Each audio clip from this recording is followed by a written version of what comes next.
That's right. It is time for Philadelphia Flyers hockey, the second of a home-and-home tonight at Wells Fargo Center between the Philadelphia Flyers and the Pittsburgh Penguins. Flyers won game one in the shootout. What?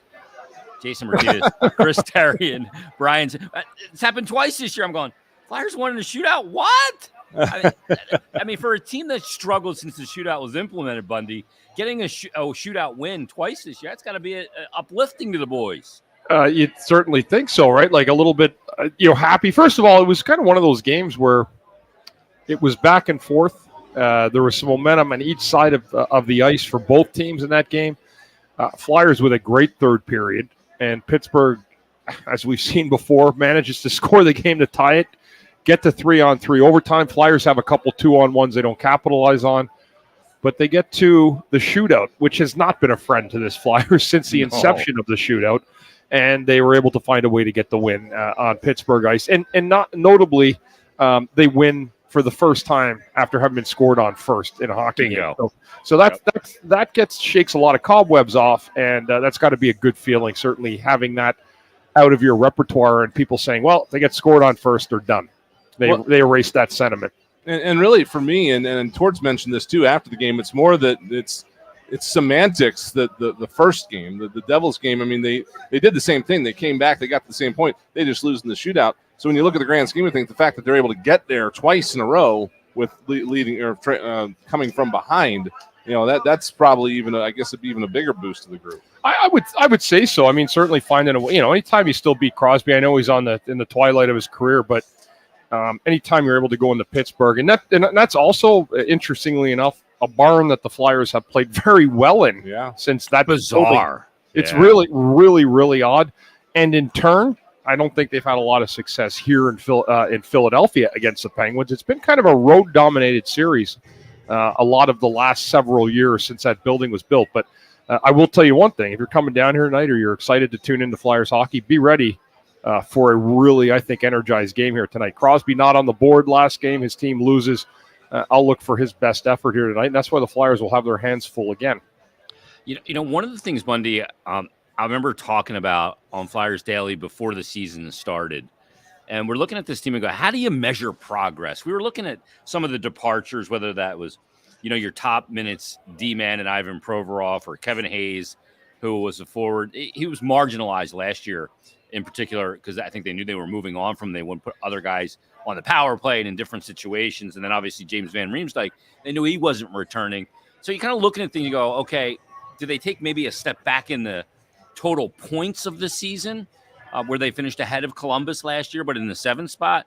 And how do you measure progress? Well, when I just looked at this, through 24 games last year, they had a record of 8-11-5. They scored a whopping 57 goals for. Not good.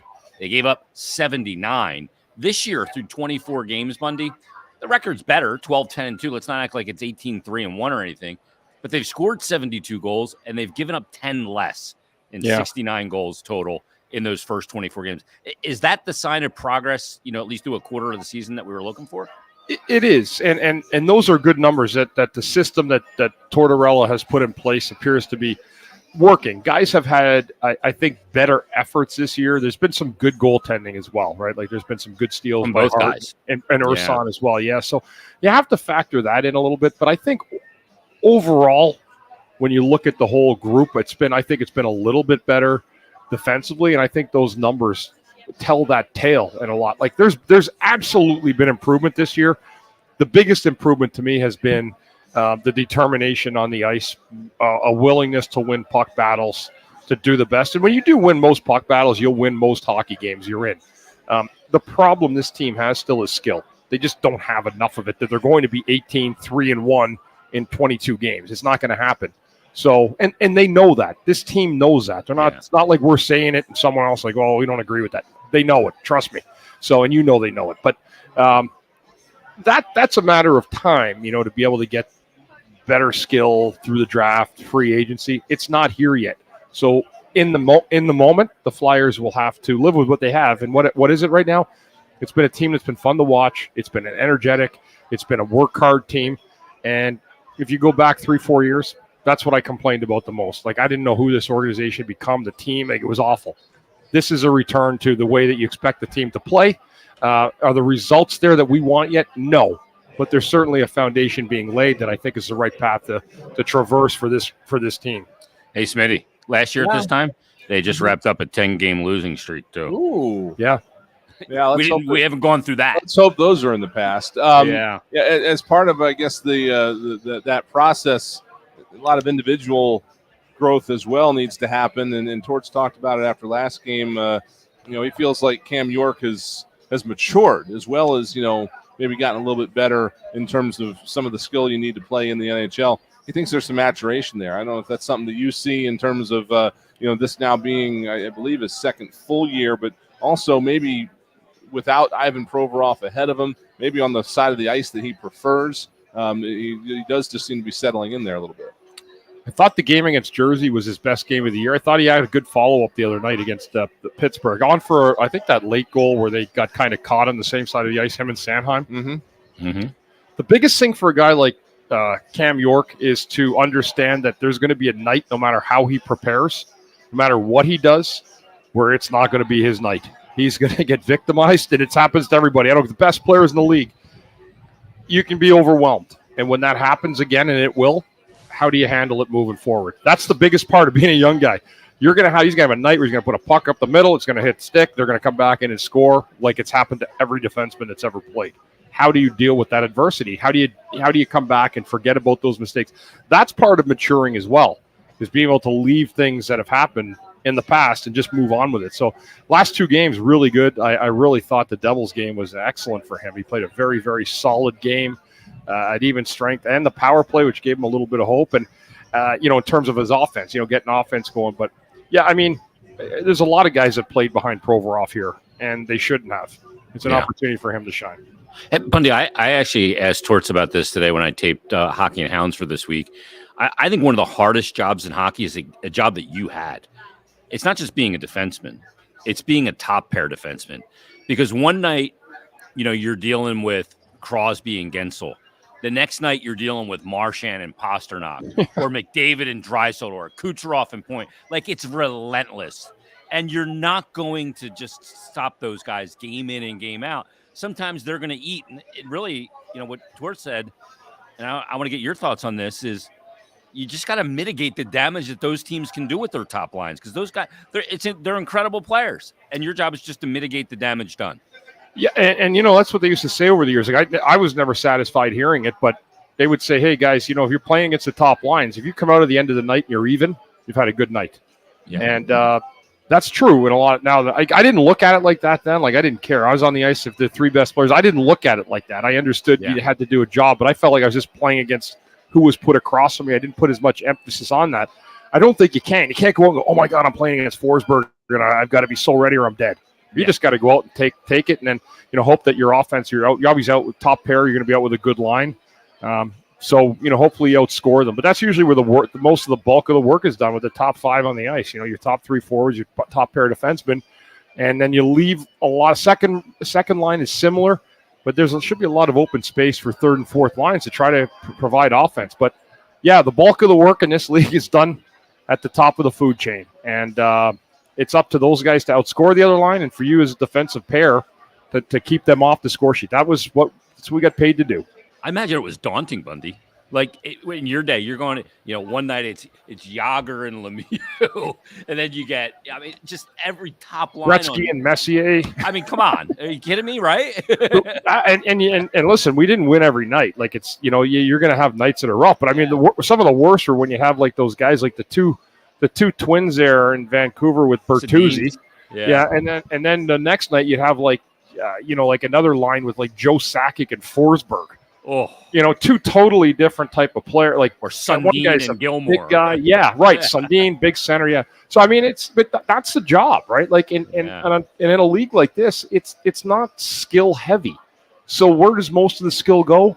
To the best three offensive players on the ice, and that's what makes being a top pair defenseman a daunting task, especially at home, because you're going to get the matchup. On the road, they may try to keep their top three away from you as a top pair, and then you're trying to get that matchup. But yeah, that's pretty much a reality. And I guess it goes along with it too, the minutes. You're going to try to get that matchup between, they're going to be on the ice a lot. your top guys are going to be on the ice a lot, and that's another thing that not only I mean Sanheim a little bit of a lesser adjustment, but definitely an increase in his minutes for York. It's a huge jump in minutes. And he's handled it pretty well.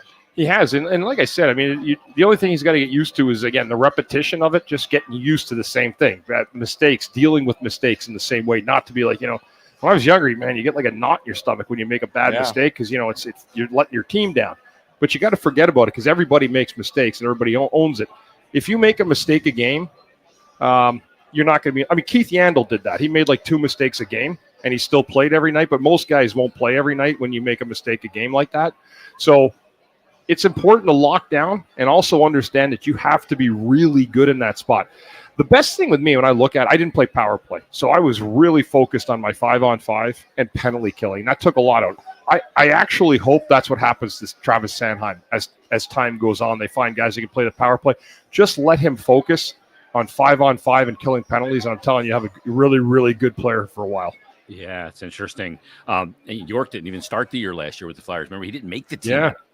You had a coach, Jason, said for the season he didn't even know if he's an NHLer. Mm-hmm. Yeah. Now apparently he's second coming. Bobby Bobby Orr. Right, yeah. No pressure, kid. You know what the lesson with that is? And I know you're going to go to break, but when Torch says something like that, I love it because I didn't know he could play. Isn't it amazing what 20 games does? Now he's a world beater. 20 games. So when you go in the doghouse, my point is, don't ever think that you're in there forever. You can get out. Yeah, it's not a life sentence. Yeah. Let's take a timeout. We'll come back with more as we prepare everybody for Flyers Penguins, the second of a home and home. We're back after this on the BetRivers.com Flyers Broadcast Network.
All right, cool.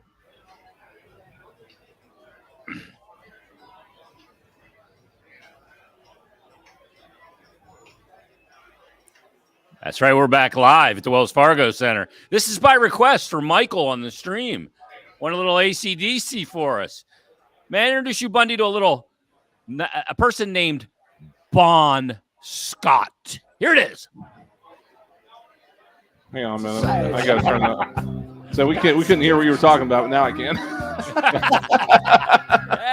This is apropos after Smitty's question. My question had nothing to do with it. I'm just glad he rescued me from my Here we go. my question. I never thought we'd play this on a pregame. We just did. If you can't have It's a fun. new era of orange, Jason. Yeah. It's a new era. That's a good one, Smitty. Yeah. Excellent job by Put you. that on a I shirt. try. Once a year. The marketing brain in me just immediately goes like, what kind of giveaways can we do with this? You know what I mean? can think of a couple. Yeah. I can think of a pair. Good stuff, boys. Good stuff. But when Torch says that, Bundy, and we all know what he means by it, is that his team didn't buckle and they stood in there. And, you're on the road, you go down. They've done this actually 3 times this year where they've gotten overtime after being down. They did in that Dallas game on the road. down multiple goals twice in that one. They ended up getting to overtime and losing. Then in the Devils game, as Brian mentioned before, and then obviously the Pittsburgh game on Saturday. But what he means by that, when his teams, they got some belly and they got some battle in them, and that's a good thing. Well, they battle, right? Like they try to stay in it, and they force teams to try to make it difficult to hold on to a lead, and they're resilient. I mean, we've seen some of these guys in these same resilient positions before, going back a few years, but it's basically a new group with a lot of turnover, and it's inspiring to see teams that don't quit, to stay with it, and no matter what the circumstance is. I think it's important too because it certainly sets a tone, right? It gives your team and a group. And your group a feeling that, no matter how bad it is, that you can always stay in the game. I mean, some nights are going to be runaways. It happens both sides, and that's the way it goes. But in those tight games when you're down 2-0 or down 2 goals in the third period, you can score 2 goals if you stay with it. You got to make a couple saves. You got to play the game smart. When as to what Tort said about that, you have to take chances too, and having willingness to take those chances. So, I think that for that, I'm excited to see this game tonight. I think it's going to be a great home game. I have high hopes for it. But with the revenge plays into it, I think a little bit what's going to make it exciting. But certainly the Flyers, man, really good efforts last 2 games, finding a way to get 3 points when they could have walked away with 0. This has been a team where Torts is fine with players making certain mistakes, and he's not fine with other types of mistakes. And does it feel like this team is finally kind of getting into the gist of that? I mean, I'm sure it's kind of strange to come in, and especially if you're not familiar with the coach or from outside the organization, or if you're young and think to yourself, "Oh, I can't screw this up. I have to be conservative here." And he doesn't want that. He wants them to be aggressive, but also take care of things that need to be responsible for. And it's almost like they're kind of settling into doing both of those things.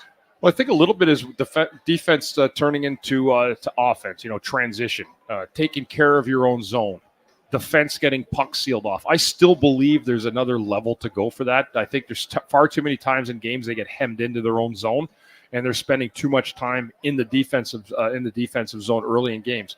But that being said, they're also learning how to play, and they're also learning how to transition out of the zone, I think, a little bit more efficiently. You can't win in this league if you don't play defense. Like, if you don't have a core group of players that buy into the values your team's trying to teach you by being responsible defensively, competing defensively, and then turning that into offense the other way, but also getting on a hard forecheck, this is what the kind of team that the Flyers want. And quite frankly, there's a lot of teams that can go out and play cute hockey. That is not the Philadelphia Flyers brand of hockey. It's a north-south, hard-nosed, go to the net, get in on the forecheck, and get pucks out of the zone. That's what everyone like to do it, but Philadelphia has a history of doing it with a real competitive edge, and I think that's a part of what people like about this franchise and the history of this team. Yeah, and re-embracing it and carrying that DNA forward I think is so important. I think you look at Team Fundy that don't know what they are. They don't have an identity, and I don't think they go very far. I think you have to know exactly what you are and be it. Who are the Buffalo Sabres? Yeah, no offense. No clue. I mean, they've been this same team since the turn of the millennium. They actually had competitive teams in the late 90s. Didn't win anything, got to a finals. But for 23 years, I've watched that team draft horrible, trade players away. Guys didn't want to go there. Bad coaches, bad GMs. That is not what we want in this town. We lived 4 years of it, no more. And this is a return to glory, certainly with the effort that we're seeing on the ice. This is an over 500 hockey team. There's a lot to be proud of here in the early going. Yeah, especially when you're proud of when you trade away Ryan O'Reilly and then Jack Eichel, and they both win country when they leave. But that's a disaster franchise, absolute dumpster fire of a franchise. And you know what? No, I'm not sorry, because they've had a chance to repair it 10 times. And they make it another dumpster fire somewhere in another dumpster. Yeah, it's an interesting time for this sort of thing, because you look at everybody around the league, and there's not a lot of secrets anymore. There's video of everything everywhere. You always know what a team's systems are, or their power play, penalty kill, whatever. And yet there's still some teams that they can't find their way out of it. And I guess it comes down to you can't necessarily scout your way or anything out of a problem. You've got to have the guys to to execute it. And when in a salary cap world like this, when you can't just jettison guys or add whoever you want, if you're not careful, you could be stuck in it for a while. We've all seen it. Yeah. Again, nothing against Buffalo. I mean, they're kind of like maybe the poster child for bad regrouping, getting everything going. But there's a lot of teams, like in every single sport, that have just, for some reason, they just can't get ahead. And again, I that's why, I mean, when you look at organizational commitment, man, it has to go from top to bottom. Everybody's got to buy in, and you have to be right. That's why the importance right now, it's not really on Danny and Jonesy yet. Torts as a coach, right. Their job starts this summer again, getting another draft pick, finding a way to get free agents here, and that's their vision. And again, like everyone else, if they have the wrong vision, the Flyers become Buffalo. And that's what happens when you get too many people with eyes on it and they don't get it right. My hopes are that Danny and Jonesy will get it right. It's been about 6 general managers and about 12 coaches in Buffalo, and they drafted high in the draft, and they're on the treadmill of not going anywhere. They're just they're walking but not moving. Yeah. It's crazy. Yeah, and they told everybody, "Hey, this is our year. Well, better hurry up." You're running out of time again, and once again, they don't have anybody to stop the puck either. Let's take our last time out, and when we return, we'll talk about tonight's line combinations. I don't think anybody's going to be shocked by any of them. Let me just tell you now. They're the same. For the most part, except for the goaltender. But we got more to discuss as the Flyers take on the Penguins, game number 2 of a home and home. Back after this on the BetRivers.com Flyers Broadcast Network.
Okay, stand by on the return. This Fanatic Flyers pregame show on 97.5 The Fanatic. We're back live at the Wells Fargo Center. Flyers Penguins, game 2 of a home and home where the Flyers got the first win in the shootout.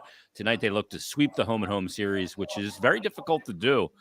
Flyers come into this game, 24 games played, 12-10-2, 26 points. Penguins, one less game, 23, 11-10-2, 24 points on the season. Bundy, what makes it so difficult to beat the same team twice in a league that's got a ton of parity? Familiarity. Yeah. You know, and I think that this comes with wow, we played well tonight. And then the other team, it's like a playoff game, right? Like teams usually go 1-1 in a first 2, usually, maybe not all the time, and it's just because they played each other and one team would have felt, man, we just didn't do enough to win that game. And then the other team says, good win on the road. We'll take a little bit off. And then the other team really pours out. Like, my concern tonight for the Flyers is Crosby. Me too. Like, they'll get the matchup, but, I mean, he had no points last game. He loves playing against his team. And maybe he hates the city and the fans and everything else. That's fine. Makes for good hockey. But he would make me nervous tonight. If I were Sanheim in New York and that were my responsibility, I would make sure it was ramped up a little bit. Because if you take the edge off just a little bit on a guy like that tonight, he's going to hurt you and hurt you bad.